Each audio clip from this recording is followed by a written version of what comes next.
Hey guys, so today I want to talk about something that's pretty interesting, and I don't think I've ever shared this on this channel before. I know I've brought it up to different coaching clients before on how it was kind of like a mini breakthrough for my health anxiety. But when you get these breakthroughs, guys, they're game changers, right? They're basically perspective changes and things that can help you towards your recovery. And this is one of them, and it's kind of ironic. It was me getting gas and pepper sprayed as part of my training for being a correctional officer here in Texas. And this had to have been, man, like 12 and a half, 13 years ago. It's been a long time. So we had to go through this prison academy, and it lasted about 3 months. And at the very, very end of this 3 months, we were going to be tear gas and then pepper sprayed as part of our training, because we carry those things in case we have to use them. Now, at this time, I had bad heart anxiety, health anxiety. I was having panic attacks pretty much daily. And this is something that I was going to have to hide going through this academy and eventually starting to work at this job, which I'll tell you how that all ended in another video. But back to the academy, I was still dealing with chest pain pretty much every day. I would have panic attacks that would arise, and I just have to put on a brave face and get through the academy. They were very, very strict, so there was no option to call in. If you call in, you're not going to get the job. So I couldn't. So I guess this was actually some really good exposure for me. It ended up being some great exposure towards the end, and I'll get to that. But basically, we would do classwork, written work, studying, lecturing, videos. We'd go out and do training, touring. We'd eat right there in the prison. We'd do shakedowns, learn how to do that, learn how to write and file reports. We ended up doing weapon training, handcuffs, all that good stuff, right? How to handle yourself, self-defense.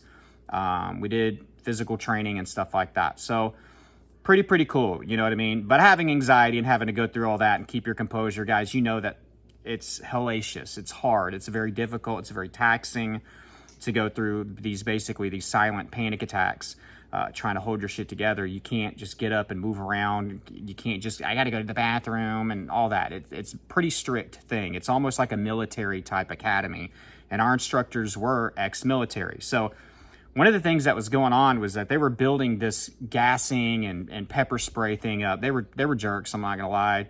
They were kind of tools. Just every day they had to mention, like, well, we're one day closer to getting to see you guys get gassed. It's going to be hilarious and all this stuff. And guys, I didn't really honestly think too much about it. I thought they were just kind of gassing us up. And I was like, man, pepper spray can't be that bad. This gas thing can't be that bad. I have horrible anxiety. That's the worst thing ever. I already know what it feels like to feel like I'm dying every single day. You know what I mean? Like chest pain, thinking I'm having a heart attack 6 times a day, Like, I'm pretty sure I can, handle that. So time just kept going. Graduation was getting closer. And by the way, yes, I actually graduated #1 in my class while dealing with anxiety and being forced to be there every day. I was first in the written stuff. I was first in the weapons and the training and all that good stuff. So it is possible to actually perform at your job with really bad anxiety, especially if you don't have the ability to call in, right? And I really needed this job. That's part of it too. I wanted benefits. And at the time I was in a relationship where I was thinking about settling down and all that. Thank God things worked out the way that they worked out, because now I'm happily married with somebody else and have beautiful children and anxiety free now. So anyways, it got closer and closer. So the anticipation started to build, and the women in the class always like, why you always got to talk about it? Why you always got? They were just enjoying it. They wanted us to be scared about it or whatever. But for some reason, I wasn't overly scared. So I remember the day of the gassing and the pepper spraying, they divided us up into 2 groups, and we did the gas stuff first. And you had to link arms like this, and they held the canister of gas on this kind of stick thing, and they just figured out which way the wind was blowing, and they made it to where it was directly just going right over our line, right?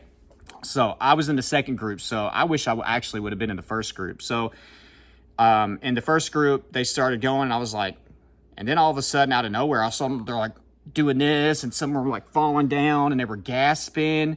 And I was like, oh crap, man, this stuff is real. And I remember looking at the people over here next to me, and everybody's like, horrified. They're like, oh shit, this is real. Like, oh my God, they really are gasping and choking. And like they held it in front of them. I can't remember how many seconds. I think it was like 20 to 30 seconds, which doesn't sound like a lot of time. But whenever that gas is concentrated and it's going right over you, it's not like being in a less concentrated room, like a big room where they threw some tear gas in there. We're getting the full brunt. So it's more extreme, I think, than being in a situation where in the cafeteria, inmates are getting into a fight and they throw like a thing in there. There's a lot of open space. You could just, a lot of inmates would just do this. They just put something around their nose and they could get through it. This is right over you. And you weren't allowed to walk until they said go. So everybody was just doing like this. And people were trying to step up. And then people were like, anyways, whenever he said walk and everything, I just remember them all running up and like collapsing and falling. One of my good friends that I met at the academy, I haven't heard from him in forever, man. Forever. But he was so cool. But he ran up to me and he was just like, I just remember him like, and I was like, oh my God, dude. And I think everybody was starting to get nervous and like panic inside. So it was our turn. So we go and we do it. And then the gas starts going. And, like trying to hold your breath in this situation, like is not great. It's going to force you to, how strong the gas is, it's going to force you to suck in.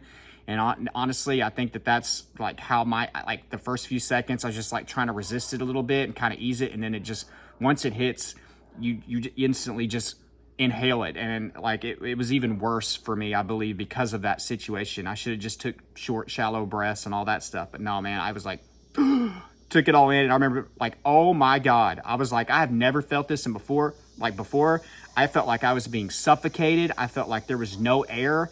I felt like this is the closest I have ever felt to dying. Okay. And that's important, right?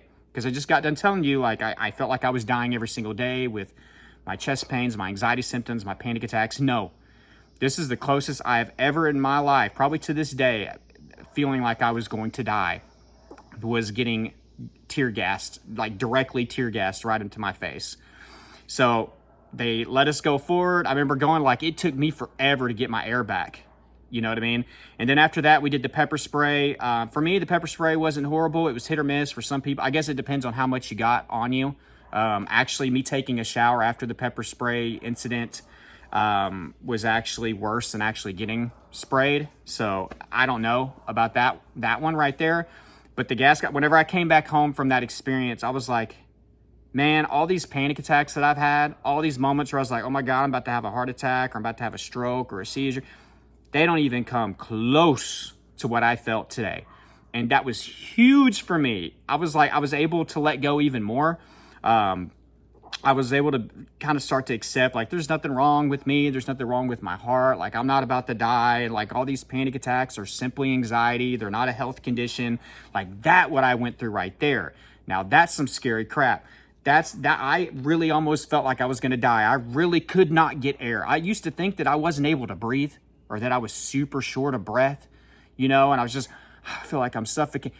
No, that's what suffocation feels like, at least in my opinion. Like, that right there was an eye-opener for me in a good way. So it actually ironically did wonders for me. So getting gassed at the prison was one of those mini breakthroughs that I had. I had a lot of these throughout my journey, and they just help you with your acceptance. Each one that you can have and build off of, it's great towards aiming towards your recovery. So like the next time you feel something, next time you could be like, well, it's not as bad as that. You know what I mean? And that's kind of what it was. Does this feel as bad as like getting tear gas? No. You know what I mean? So I'm not saying that that's necessarily the thought process everybody else should have, but for me, it worked. You know what I mean? For me, it worked. I was like, is this as bad as that? You know what I mean? So it was a breakthrough for me, and I wanted to share that story today because I don't think I've ever shared it on this channel before. I'll probably make another video about how me actually working at the prison went with my anxiety, because that's a whole nother story, but I'll explain that and what that was like. But it was a very interesting time in my life. But I'm thankful. I'm thankful for that. It was one of those things that just helped me get closer to recovery for my generalized anxiety disorder, my health anxiety, the heart anxiety that I was going through at the time, and my panic disorder. So it was another stepping stone to help me with that. Guys, remember, if you want more help with your anxiety recovery process, again, I went through this for 5 years. That wasn't the end of it. I still had more lessons to learn along the way. I had a lot of different breakthroughs, but ultimately, guys, to really seal this deal, I had to get a routine. I had to have structure. I had to do exposure. I had to change my lifestyle. I had to start living a stress preventative lifestyle to keep this away once it leaves. And I had to identify some of the root causes that got me here. And I had to work on that whole process. So if you want a step-by-step example on how I overcame this, something that you can follow, a blueprint, check out Elite Anxiety Bootcamp down below in the description and in the first pinned comment. I'm going to read you a review real quick. So be sure to be a part of that. It's helping a lot of people. I want you to be able to be involved in that as well. Guys, coaching information is down below. Please like this video if you got value. It's a little bit different, but it's more of like a storytelling video. But I hope you guys enjoyed it. And until next time, keep fighting.